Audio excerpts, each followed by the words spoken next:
Hello mga ka-agri, kamusta na po kayong lahat? Dito, nagpa-vlog naman tayo. Salamat ka pala sa mga bisita namin kanina. Bumisita sa warehouse namin, sa showroom namin. Okay, ito po yung Shinong rice mill machine for testing at demo dito sa Gimba, Livaisia. Kung gusto nyo bumisita, tawag lang po kayo sa akin. Napakamahal na po yung crudo at gasolina ngayon. Kaya in-encourage ko po kayo na mag-switch na sa dikuryente. Kasi itong makina na to, ang Shinong rice mill machine, tipid po siya sa kuryente. 220 volts lang po, single phase. At hindi na kailangan ng 3-phase transformer. Madali lang rin po siyang i-operate. Alam nyo mga kababayan, pwede rin dito black rice, brown rice, red rice, kahit anong klaseng variety ng palay pwede dito.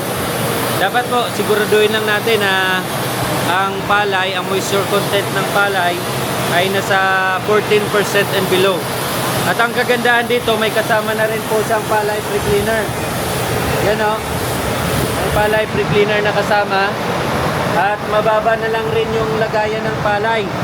Yan, mababa ng lagayan ng palay.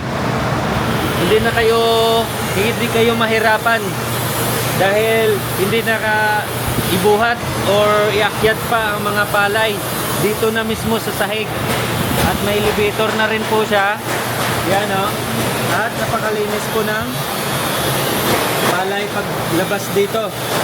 Kasi meron siyang palay pre-cleaner na kung saan siniseparate niya po yung mga dumi, tulyapis, yung mga straws, yung mga dahon-dahon at saka basura. Napakaganda po ang makinang ito. Made in Korea po. 5-in-1. Meron na rin po siyang destoner sa loob na siniseparate yung mga bato. Meron na rin po siyang whitener polisher at saka husker sa loob. Meron na rin, hindi po tayo gumagamit ng rubber rolls. Impeller type po ito, kaya maiwasan po ang pagkakadurog ng bigas. Message lang po kayo sa akin kapag interested po kayo, gusto nyo mag-avail. Nagde-deliver po tayo kahit saan sa Pilipinas, Luzon, Visayas at Mindanao. Good news mga kababayan, free delivery nationwide, free installation. Message na po kayo. Avail na. Habang free delivery nationwide, free installation, at pwede cash on delivery basta Luzon area. Kung Visayas at Mindanao, meron lang charge, meron down payment, 10,000. The rest, cash on delivery na.